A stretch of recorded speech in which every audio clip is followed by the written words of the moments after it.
ప్రభునందు ప్రియులారా, ప్రభువైన యేసుక్రీస్తు నామమున వందనములు తెలియజేస్తూ ఈ దినం క్లుప్త సందేశము దేవుని వాక్యంలోని చదువుకుందాము.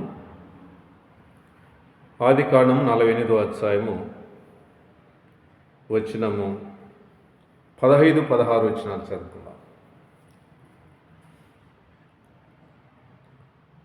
అతడు యోసేపును దీవించి, నా పితరులైన అబ్రహాము, ఇస్సాకులు ఎవని ఎదుట నడుచుచుండిరో ఆ దేవుడు, నేను పుట్టినది మొదలుకొని నేటి వరకును ఎవడు నన్ను పోషించెనో ఆ దేవుడు, అనగా సమస్తమైన కీడులో నుండి నన్ను తప్పించిన దూత పిల్లలను ఆశీర్వదించునుగాక. క్రీస్తునందు ప్రియులారా, ఇక్కడ ఆదికాండం 48వ అధ్యాయం 15-16 వచనాల్లో యాకోబు వృద్ధాపంలో దేవుడు చేసిన మేలను తలస్తున్నాడు. దేవుని కాపుదలను జ్ఞాపకం చేసుకుంటున్నాడు. దేవుని పోషణను ఆయన జ్ఞాపకం చేసుకుంటున్నాడు. చూడండి, చదువుకుని వచ్చిన భాగంలో, నేను పుట్టినది మొదలుకొని నేటి వరకు ఎవడు నన్ను పోషించెనో ఆ దేవుడు. పోషించిన దేవుడు ఎంతవరకు? పుట్టినది మొదలుకొని నేటి వరకు అన్నాడు. దేవుడు మనల్ని పోషిస్తున్నాడు. నిన్ను, నన్ను, ప్రపంచ యావత్తును పోషిస్తున్నాడు. ఎలా పోషిస్తున్నాడు అనంటే, వెలకట్టలేని ప్రకృతిని దేవుడు మనకిచ్చాడు. గాలి, నీరు, సూర్యరశ్మి, వర్షము, ఇలాగ ప్రకృతిలో అన్నీ కూడా మానవుని కొరకు దేవుడు ఉచితంగా ఇచ్చాడు. ఆయన పోషకుడు, పోషించుచున్న దేవుడు. అలాగే ఇశ్రాయేలు ప్రజలను కూడా అరణ్య యాత్రలో ఆయన పోషించిన వాడుగా చూస్తున్నాం. మన్నా కురిపించి పోషించాడు. మనం అడగపోయిన దేవుడు ఇచ్చేటివి ఇవన్నీ. గాలి, అన్నం కంటే ముఖ్యమైనది, ఉచితంగా ఇస్తున్నాడు. కాబట్టి ఆయన పోషించే దేవుడు అనే సంగతి ఇక్కడ జ్ఞాపకం చేసుకున్నారు. రెండవది 16 వచనంలో, సమస్తమైన కీడులలో నుండి తప్పించిన దేవుడు. ఎన్ని కీడులండి అంటే సమస్తమైన కీడుల నుంచి తప్పించిన దేవుడు. అవును, మన విశ్వాస జీవితంలో అనుదిన ప్రయాణంలో ఎన్నో కీడులు తగులుతూ ఉంటాయి.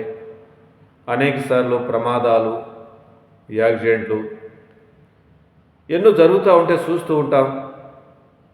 మనం ప్రయాణం చేస్తుండగా దేవుడు మనకు తోడుగుండి జరగాల్సిన కీడు జరగకుండా, పడవలసిన కీడులో పడకుండా కాపాడేవాడు దేవుడు. మన పట్ల అలాగ చూపిస్తున్నాడు. సమస్తమైన కీడులలో నుండి నన్ను తప్పించిన దూత పిల్లలను ఆశీర్వదించునుగాక అన్నాడు.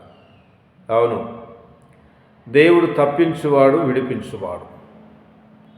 దేని నుంచి? కీడులలో నుంచి తప్పించేవాడు, ఆపదలో నుండి తప్పించువాడు, అనారోగ్య స్థితి నుండి కాపాడేవాడు, పోషించే దేవుడు, కాపాడే దేవుడు, తప్పించే దేవుడు అనే సంగతిని ఇక్కడ మనం చూస్తున్నాం. 2 తిమోతి పత్రిక 4వ అధ్యాయం 18 వచనం చూడండి. ప్రభువు ప్రతి దుష్కార్యం నుండి నన్ను తప్పించి అనందండి. ప్రభువు ప్రతి దుష్కార్యం నుండి నన్ను తప్పించాడు.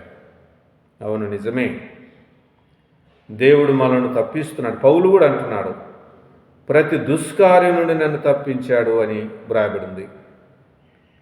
కాబట్టి దేవుడు కరుణామయుడు, దేవుడు దయగలిగిన వాడు, దేవుడు కనికరం కలిగిన వాడు, ప్రేమస్వరూపి. తల్లి తన బిడ్డను మరిచిన నేను నిన్ను మరువనని దేవుడు తెలియజేస్తున్నాడు. విడవని దేవుడు, మరువని దేవుడు. మనకు తెలియకుండానే ఆయన మనల్ని కాపాడుతున్నాడు. తన కుడి చేత మనల్ని కాపాడుతున్నాడు. తన దక్షిణహస్తంతో మనల్ని కాపాడుతున్నాడు. 139వ కీర్తనలో రాబడింది, ముందును వెనకను ఆవరించి ఉన్నావు అని రాబడింది. కాబట్టి మన చుట్టూ ఆవరించిన దేవుడు మనకు సెక్యూరిటీనిచ్చేవాడు, భద్రతనిచ్చేవాడు, కాపుదలనిచ్చేవాడు, సాతాను కుయుక్తులుండి సాతాను కలిగించే శోధనను తప్పించువాడు, ఆదరించే దేవుడు, కనకరించే దేవుడు అనే సంగతి మరి సమయమున మనం గమనించాలి. దేవాది దేవుడు సృష్టికర్త మనల్ని తప్పించాడు. భౌతిక దాడుల నుండి, భౌతిక అపాయాల నుండి, భౌతిక కీడుల నుండి, అనారోగ్యతను కాపాడుతూ వస్తున్నాడు. అంతేకాకుండా ప్రభువైన యేసుక్రీస్తు మన కొరకు ఈ లోకానికి వచ్చి తన ప్రాణదానము చేసి ప్రాణం అర్పించి శిలువ కార్యం ద్వారా మనను మరణములో నుంచి నరకము నుండి తప్పించాడు, మోక్షరాజ్యం ఇచ్చాడు.